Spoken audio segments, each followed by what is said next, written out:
இதுல யாரு கரெக்ட், அப்பாவா பொண்ணா? ஹாட்ஸ்பாட் 2ல வர அந்த செகண்ட் ஸ்டோரியை பார்த்து நிறைய பேர் டிபேட் பண்றாங்க. Some support the daughter, some support the father. But as a psychologist, I see a beautiful concept called intergenerational ambivalence. இது வெறும் ஜெனரேஷனல் கேப் இல்ல, it's a complex mix of love and tension. நம்ம பேரண்ட்ஸ்க்கு நம்ம மேல அன்பு இருக்கும், ஆனா நம்மளோட மாடர்ன் லைஃப் ஸ்டைல் அவங்களுக்கு ஒரு ஆன்சைட்டி தரும். இந்த மிக்ஸ்டு ஃபீலிங் தான் ஆம்பிவேலன்ஸ். இதில் நான் ரொம்பவே அப்ரிஷியேட் பண்ற ஒரு விஷயம், டைரக்டர் விக்னேஷ் கார்த்திக் எந்த ஒரு பக்கமும் சாயல. அவர் டாட்டரை தப்பா சொல்லல, அப்பாவை ஓல்ட் ஃபேஷன் திட்டல. ரெண்டு பேர் பக்கம் இருக்கக்கூடிய வேலிட் பாயிண்ட்ஸை காட்டி ஆப்போசிட் பர்சனுக்கு கூடிய எம்பத்தி ஸ்டாண்டுக்கு கூட்டு போறாரு. It's a brilliant psychological mirror.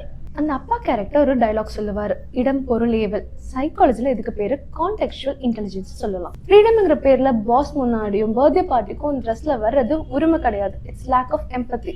உங்க வேர்ல்டுல உங்க அம்மா அப்பாவை இப்படி காட்டணுங்கிற ஆசை இருக்கும்போது, அதே போல தான் அவங்க வேர்ல்ட்ல உங்க பொண்ணையோ பையனோ இப்படி காட்டணுங்கிற ஆசை இருக்கும். இதுக்கு எம்பத்தி தேவை.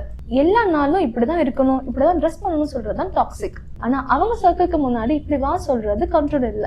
அவங்க சேஞ்ச் ஆக தான் ட்ரை பண்றாங்க. சிச்சுவேஷனை புரிஞ்சு நடந்துக்கிறது ஃப்ரீடம் போச்சுன்னு இல்லை, எமோஷனல் இன்டெலிஜென்ஸ் அது. உங்களுக்கும் வீட்டில் ஃப்ரீடம் இல்லைன்னு நினைக்கிறீங்களா? ஆனா நீங்க உங்க அம்மாவோ அப்பாவோ கூட வெளியே போகும்போது இப்படி ட்ரெஸ் பண்ணிட்டு வந்துட்டு சொல்றீங்களா? அப்போ நீங்களும் இன்னும் ஃபுல்லா மாறல. அப்போ எதுதான் ஃப்ரீடம்?